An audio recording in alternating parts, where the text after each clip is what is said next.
A cool autumn breeze rustled through the trees as I sipped my morning coffee on the porch. Life on my little farm had always been peaceful, filled with the sounds of birds singing and my golden retriever, Duke, lazily trotting around the yard. Duke was the definition of a gentle giant. His floppy ears, goofy smile, and tail that wagged like a metronome made him the friendliest dog in town. That was until Karen moved in next door. Karen, with her perfectly trimmed hedges and an ironclad devotion to enforcing imaginary HOA rules, had been a thorn in my side since day one. My property wasn't even part of an HOA, but that didn't stop her from trying to impose her own suburban dictatorship. From complaining about my wind chimes being too loud to scowling every time Duke happily bounded toward the fence, she had made it her personal mission to be as insufferable as possible. This morning was no different. As Duke lounged near the porch, gnawing on a stick, I spotted Karen marching toward my property, clutching her phone like it was a weapon. Her signature expression of exaggerated outrage was plastered across her face. "That dog looks aggressive," she declared, pointing a manicured finger at Duke, who was now rolling onto his back for belly rubs, completely unaware of his supposed menace status. I sighed. "Karen, he's literally smiling." "That's not a smile, that's a sign of dominance," she snapped, her voice shrill with self-righteousness. "I read online that dogs who show their teeth are preparing to attack." I stared at her, debating whether to explain canine body language or just let this ridiculousness play out. Before I could respond, she dramatically lifted her phone. "I have no choice but to call the authorities. I can't have a dangerous animal near my property." Duke let out a content sigh, completely oblivious. I shook my head. "Go ahead, Karen, call them." She smirked as if expecting me to beg her not to. "Oh, I will." With an exaggerated tap, she dialed 911. "Yes, I need officers dispatched immediately. There's a dangerous, aggressive dog next door. I'm in fear for my life." I crossed my arms, watching her put on an Oscar-worthy performance. It didn't take long for the flashing red and blue lights to appear down the road. Two officers stepped out of the squad car, looking more confused than concerned. As soon as they approached, Duke, tail wagging furiously, trotted up to greet them. Karen took a dramatic step back. "Be careful, he's aggressive." One officer knelt down, scratching Duke behind the ears while the other laughed. "Aggressive, huh?" Duke flopped onto his side, exposing his belly, practically demanding more pets. Karen's face twisted into disbelief. "What are you doing? He's dangerous." The officers exchanged amused glances, and one of them chuckled. "Ma'am, this might be the friendliest dog I've ever met." I bit back a grin. This was going to be fun. Karen's face turned a deep shade of red, her lips pursed so tightly they nearly disappeared. She jabbed a finger in Duke's direction, as if the officers were missing some obvious threat. "You don't understand," she huffed. "That thing was growling and baring its teeth at me." One of the officers, still petting Duke's belly, raised an eyebrow. "Ma'am, this dog hasn't stopped wagging his tail since we got here." Karen let out an exaggerated scoff, throwing her hands in the air. "Of course he's acting innocent now, but when no one's watching, he turns into a beast." Duke, as if to prove her completely wrong, flopped onto his back and let out a loud, satisfied groan. His tongue lolled out of his mouth in pure happiness. The second officer chuckled. "Ma'am, do you even know what an aggressive dog looks like?" Karen's eyes twitched. "I know what I saw, and I know my rights. I demand you do something about this." I crossed my arms, enjoying the scene. "What exactly do you want them to do, Karen? Arrest him for excessive friendliness." Karen turned to me, nostrils flaring. "I want him removed. He's a threat to the neighborhood." The first officer sighed, clearly trying to hold back laughter. "Ma'am, this dog is not aggressive. In fact, he might be the friendliest dog we've met all week. There is absolutely no reason for us to take any action." Karen let out an outraged gasp. "So you're just going to ignore my complaint? You're supposed to serve and protect." The second officer looked unimpressed. "Yeah, and right now, the only one we need to protect Duke from is you." I couldn't help but smirk. Karen looked like she was about to explode. "This is unbelievable," she shrieked. "I'm filing a complaint against both of you. And you," she spun toward me, pointing a shaking finger, "I'll be reporting this to the city. There are laws about dangerous animals." The officers exchanged a glance, then turned back to me. "Sir, is Duke licensed and up to date on his vaccinations?" "Of course," I said, patting Duke's head. "He's been to the vet recently, and I have all his paperwork." The first officer nodded. "Then there's nothing illegal going on here." He looked back at Karen. "We're going to have to ask you to stop wasting emergency services time with false reports." Karen's jaw dropped. "False reports? Are you serious?" I feared for my life. The officer sighed. "If you continue making unfounded calls, you could be fined." Karen opened and closed her mouth like a fish, but no words came out. The second officer gave Duke one last ear scratch before tipping his hat to me. "You have a great day, sir." I grinned. "Oh, I will." As the officers walked back to their patrol car, Karen stood there fuming. She wasn't done, not by a long shot. Karen was practically vibrating with rage as the police car pulled away. Her face twisted into an expression of pure indignation, and I could tell she was already planning her next move. "You think this is funny, don't you?" she snapped, eyes narrowed. I shrugged, a little, yeah. She let out an exaggerated scoff. "Mark my words, this isn't over. If the police won't do their job, I'll take matters into my own hands." Duke, still blissfully unaware of the chaos, stretched and yawned before trotting over to sniff a butterfly. Some aggressive beast he was. I shook my head. "Karen, Duke has done nothing wrong. Maybe if you tried being friendly, he'd like you too." Her expression darkened. "I don't want that mutt's affection, I want him gone." With that, she stormed back toward her perfectly manicured yard, muttering under her breath. I had no idea what she was up to, but I knew one thing: Karen didn't let things go. The next morning, I stepped onto my porch with my coffee, expecting another peaceful start to the day. Instead, I found a city animal control officer standing in my driveway, clipboard in hand. Duke wagged his tail at the newcomer, blissfully unaware that he was once again at the center of Karen's ridiculous drama. The officer gave me an apologetic look. "Morning, sir. We got a complaint about a dangerous dog on the premises." I let out a sigh. "Let me guess, Karen." The officer chuckled. Didn't say her name, but judging by how angry she was over the phone, I had a feeling. Karen was standing on her porch, arms crossed smugly, watching the scene unfold. "Look, I'm sorry to waste your time," I told the officer, "but Duke is as harmless as they come." He glanced at Duke, who had just plopped down on his back, exposing his belly once again. "Yeah, not exactly what I'd call dangerous." Still, protocol was protocol. The officer checked Duke's records, confirmed that he was up to date on everything, and even did a quick temperament test, where Duke enthusiastically responded by licking his hand. The officer chuckled. "Yep, seems like a real menace." Karen, still watching from her porch, shouted, "Are you going to do your job or not? That dog is a threat to the community." The officer turned toward her. "Ma'am, this is the friendliest dog I've seen. There's no violation here." Karen let out an exaggerated gasp, clutching her chest like she'd been personally wronged. "This is outrageous. I pay taxes. I have rights." The officer shook his head and turned back to me. "Sorry for the trouble, sir. Some people just like causing problems." I smirked. "Oh, I know." As he left, Karen glared at me with pure hatred. I knew her well enough by now. She wasn't going to stop until she got her way. Too bad for her. I wasn't planning on letting her win. Karen's petty little vendetta wasn't over. If anything, the failed visits from the cops and animal control only made her more determined. Over the next few days, she escalated her campaign against Duke in ways that ranged from mildly annoying to downright ridiculous. First, she started spreading rumors around the neighborhood. I overheard her talking to Mrs. Thompson, an elderly lady who walked past my property every morning. "I'm just saying," Karen whispered loudly, "it's only a matter of time before that beast attacks someone.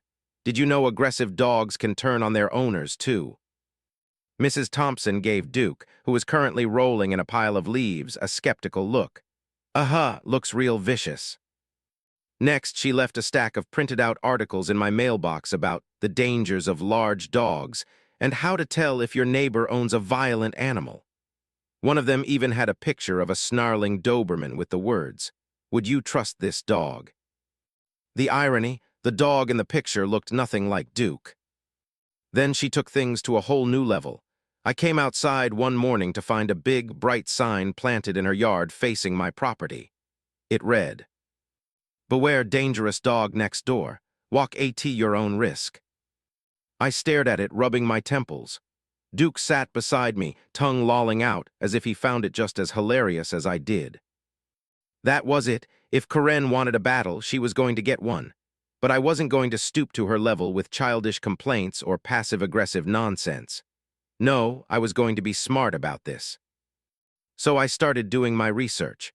I pulled up city ordinances, homeowner rights, and even looked into defamation laws, because calling my dog dangerous when he wasn't could actually backfire on her. Then I came across something interesting. A local law stated that putting up false warning signs on your property, especially ones meant to cause unnecessary fear, could be considered a violation. Even better, if I could prove Karen was making baseless accusations, I could turn the tables completely. And that's when the real plan started forming. I was going to make sure Karen regretted ever messing with Duke. With my plan in motion, I started by gathering evidence. Karen had made a mistake. She wasn't just being an annoying neighbor anymore, she was actively spreading false claims, and I was going to use that against her. First, I took pictures of the ridiculous sign in her yard, making sure to capture every bold, misleading word. Then, I recorded a video of Duke being his usual happy, tail-wagging self, playing fetch and greeting the mailman like they were long-lost friends. I even got a shot of Mrs. Thompson laughing as Duke gently nudged her cane for pets. But the real gold came when I installed a security camera near my porch. I had a feeling Karen wouldn't stop at just spreading rumors, and I was right. One evening, just as the sun was setting, I heard rustling near my fence.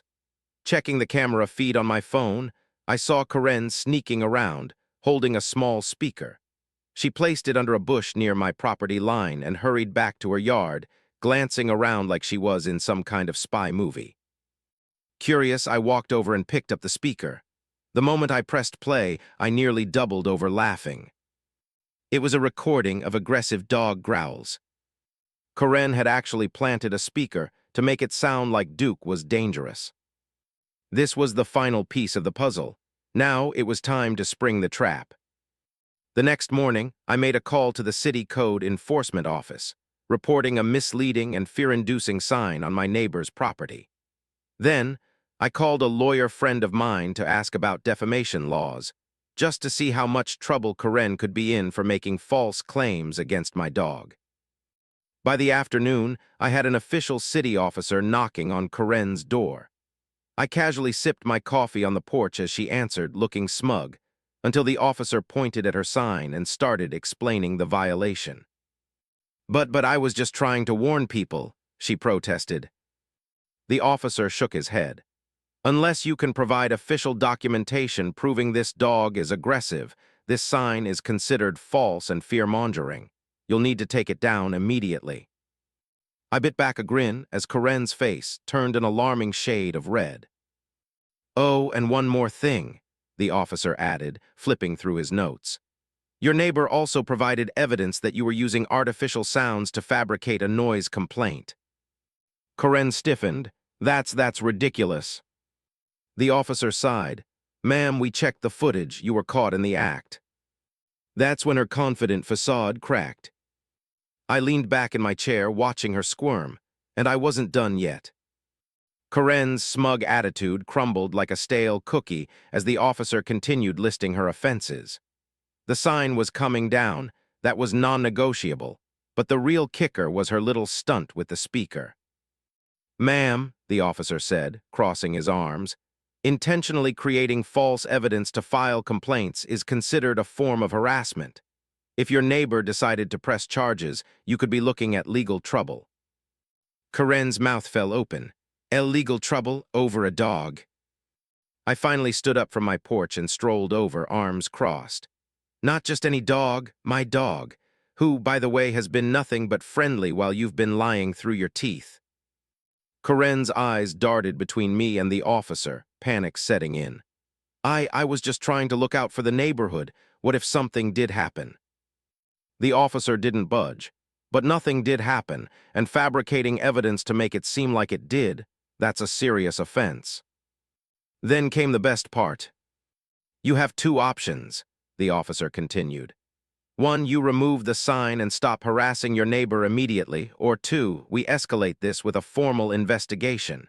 Depending on how far your actions went, you could face fines or worse. Karen visibly gulped. I could practically see the wheels in her head turning, trying to calculate the best way to get out of this mess. Finally, she let out a dramatic sigh, the kind only a true Karen could muster. Fine, I'll take the sign down, but this is far from over. Oh, I think it is, I said, smirking. The officer gave me a knowing nod before stepping off her porch. Karen, now deflated, stomped over to the sign and yanked it out of the ground, grumbling the entire time. But I wasn't quite done with her. By the way, Karen, I called out, feigning curiosity, do you know that spreading false rumors about someone or their dog could be considered defamation? I hear those kinds of cases can get expensive. Her head snapped up, eyes wide. You wouldn't. I shrugged. I don't know. Maybe I'll consult my lawyer friend and see what my options are. The color drained from her face. Oh, come on. Have a great day, Karen. I gave her the biggest grin I could muster, then whistled for Duke, who came trotting up happily. The battle was won, but Karen, she had just learned a very expensive lesson. For the first time since she moved in, Karen was silent. No more shouting across the yard, no more ridiculous complaints, and, best of all, no more fake warning signs. She had been thoroughly humiliated, and it was glorious. But the best part, the entire neighborhood knew about it. Word spread fast after the city officer's visit, and people were dying to hear the full story. Mrs. Thompson, the sweet old lady who never missed a morning walk, was the first to ask. So, she said, leaning on her cane, I heard Karen tried to frame poor Duke as a bloodthirsty monster. I chuckled. Oh, she did, even planted a speaker to fake growling noises. Mrs. Thompson's eyes widened before she burst into laughter. Oh, that's rich, and here I was thinking she couldn't get any crazier. By noon, most of the neighborhood had caught wind of Karen's failed crusade. The dads down the street who spent their weekends grilling were cracking jokes about Duke being the most dangerous belly rub enthusiast in town. The local kids, who already loved Duke, started calling him the menace, ironically, of course. And Karen, oh, she was furious. She had tried to ruin my reputation, but now she was the neighborhood joke. I caught her outside once, glaring at a group of moms laughing on their front lawns. I could just tell they were talking about her. Finally, she snapped. She stomped over to my fence, arms crossed. You did this on purpose, she hissed. I sipped my coffee. Did what? This humiliation. Now everyone thinks I'm some kind of lunatic. I tilted my head. Karen, you planted a speaker to fake dog growls. She opened her mouth, then shut it. Even she couldn't argue with how ridiculous that sounded. Before she could think of another excuse, Duke trotted up and sat beside me, his tongue hanging out happily. Karen took an instinctive step back, like he might lunge at her at any moment. Duke wagged his tail. I smirked. Careful, Karen, he might attack you with kindness. Her face turned redder than a stop sign. You're impossible. And with that, she turned on her heel and stormed back into her house, slamming the door behind her. Victory had never tasted so sweet. With Karen thoroughly defeated, peace returned to my little slice of paradise. Duke went back to his usual routine, chasing butterflies, napping in the sun, and soaking up belly rubs from anyone willing to give them. The neighborhood, now fully in on the joke, had unofficially crowned him the least aggressive dog in town. Karen, on the other hand, had gone into hiding. For the next few weeks, she barely stepped outside. No more stomping over to complain. No more fake emergencies. Even when she did venture into her yard, she avoided eye contact like I was some kind of supernatural force that had cursed her. One afternoon, as I was mowing the lawn, Mrs. Thompson shuffled by with a mischievous grin. "So, I heard Corinne's putting her house up for sale." I shut off the mower, raising an eyebrow. "Seriously?" She nodded. "Apparently, she told someone she can't live next to an unstable dog owner." She chuckled. "Though I think we both know she just can't handle the embarrassment." I leaned against the mower, watching Corinne peek through her curtains like some kind of suburban cryptid. Well, I'll be damned. By the end of the month, a big, bold for sale sign stood in Corinne's yard. I had to admit, I felt a little bad for whoever ended up buying the place. On her last day, as the moving truck pulled away, Corinne shot me one final death glare from the driver's seat. I gave her a friendly wave. Duke, he let out a big happy bark, wagging his tail like he was saying goodbye. Corinne, predictably, sped off without acknowledging either of us. I let out a contented sigh and knelt down beside Duke, scratching his ears. "Well, buddy, looks like we won." He licked my face in agreement. Peace had officially been restored. The reign of Corinne was over, and as I sat back on my porch, coffee in hand, I couldn't help but smile. Some battles are worth fighting, especially when you have a very good boy by your side.